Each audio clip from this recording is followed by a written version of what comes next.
In this video, we'll follow the full journey of a sailor's meal at sea, beginning with food flying across high-tension cables in open ocean, to massive reefers packed like supermarkets, into the giant galleys staffed by culinary specialists, and finally onto a mess tray. You'll see how water is made from the ocean itself, how menus keep morale alive during months away from shore, and how massive amounts of coffee keep the operation moving. By the end, you'll realize feeding thousands isn't just a task. It's the hidden engine of life at sea. Before we move on, please take a moment to subscribe to the channel and like the video. Imagine two warships, each weighing more than 90,000 tons, moving side by side at over 14 knots. Their massive hulls slice through the open ocean only a few hundred feet apart, while between them, steel cables hum under strain. From those cables hang wooden pallets loaded with food, swinging dangerously as one ship transfers life support to the other. This is how the Navy keeps its floating cities alive, through a process called underway replenishment. Out here, it is the only way an aircraft carrier takes on food, fuel, or supplies without ever stopping its mission. The operation begins when a supply ship pulls close enough to run its heavy cables across. These cables, stretched tight by winches, form the lifeline between the two vessels. Onto them ride trolleys carrying stacked crates of fruit, slabs of meat, and even soda packed in shrink-wrapped pallets. The carrier's deck teams stand ready below, watching each load sway above their heads as the waves lift and drop the ships, always threatening to throw the timing off by a second. Crews on both sides call out hand signals, radios bark warnings, and forklifts roar to life the moment a pallet lands. The danger is constant. Each steel line carries thousands of pounds of force, and if it snaps, there is no warning. A whipping cable can slice through machinery, tear into steel bulkheads, and kill crew members in an instant. Millions of dollars in food can vanish overboard in less than a heartbeat. Yet the replenishments must continue because the meals never stop. On the carrier, 5,000 sailors depend on that food every single day. And the math is simple: miss a resupply, and the kitchen line grinds to a halt. The saying among sailors is that unrep feels like refueling a plane while it is still flying, but the scale here is even more extreme. A single operation moves tens of thousands of pounds every hour. Forklifts roll in tight formation, forklifts scraped and dented from years of carrying crates too heavy for their frames. Sailors stack and clear cargo, with a rhythm tuned to the next wave of delivery already in motion. Muscles cramp, sweat soaks into uniforms, and still, no one slows down. If one team hesitates, the next load will bottleneck midair, and hundreds of pallets waiting on the supply ship will pile up. Add weather, and the challenge multiplies.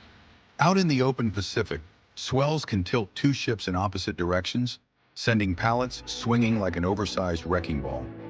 Rain soaks crates until cardboard softens and splits. Wind gusts create sudden whiplash on every line. Yet the transfer isn't optional. Even when seas climb, the Navy presses on, practicing a routine that is anything but routine for those standing under a ton of food hanging from a steel cable. And still, mistakes happen. If the timing fails or the tension gives way, the result is brutal. Pallets can crash into the ocean, food spinning into the waves before anyone can react. Once it is gone, there is no recovery. The galley crews back on the carrier feel the loss almost immediately. Menu plans shrink, portions tighten, rations stretch until the next ship arrives for another attempt. For sailors far from shore, there is no closer grocery store to walk to. There is only the next UNREP. When the last forklift clears the deck and the supply ship slows its cables, a kind of relief spreads along the hangar. The food has made it aboard. The battle for delivery is over, but the real work is just starting. Deep inside the carrier, thousands of pounds of supplies must stay fresh and ready, guarded like fuel for the jet engines waiting above. Deep below the roar of jet engine sits a world most sailors never see.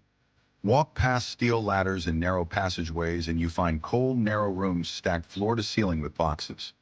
This is not just storage, it is the carrier's hidden supermarket. Behind locked doors sit reefers chilled like giant refrigerators, each the size of a truck trailer, loaded with fruit, dairy, and meats. Freezers stretch down long corridors where frost clings to pipes and crates are wrapped in plastic to keep out moisture. Nearby are dry goods lockers, packed tight with cereal, flour, pasta, and every shelf-stable product needed to run a city. Together, these spaces make the ship a self-contained grocery store, floating thousands of miles from land. Every cubic foot counts. Supplies must be placed in a system that ensures food rotates before it spoils. A box placed in the wrong corner or left at the wrong temperature can destroy entire meals. A failed freezer fan can ruin weeks of meat in hours, miss a single rotation, and thousands of pounds of lettuce shrivel before anyone eats a bite. That is why the culinary specialists, the crew responsible for food, check and log temperatures daily. They record numbers by hand on clipboards, then cross-check against systems that alert if areas start to warm. Their work resembles a surgeon monitoring vital signs. Only the patient here is the food chain for 5,000 people. The numbers are staggering. One round of chicken can total 1,500 pounds, butchered, marinated, and distributed across trays. Just to build a salad bar takes over 350 pounds of lettuce. Milk alone measures out in thousands of gallons, poured into storage tanks and cycled each week to keep from going sour. Every rotation means heavy lifting, stacking cartons, and moving boxes through narrow steel doors not designed for forklifts. Hands, carts, and muscle do the heavy work, day and night. But food alone cannot sustain operations. The reason cooking, cleaning, and endless rounds of coffee are possible is because the ship carries its own water supply. Tucked away inside its engine systems are desalination plants that convert salt water into hundreds of thousands of gallons of fresh water a day. Without those plants, there would be no way to boil pasta, clean dishes, or brew coffee. On carriers, coffee is more than a drink. It is an unspoken currency.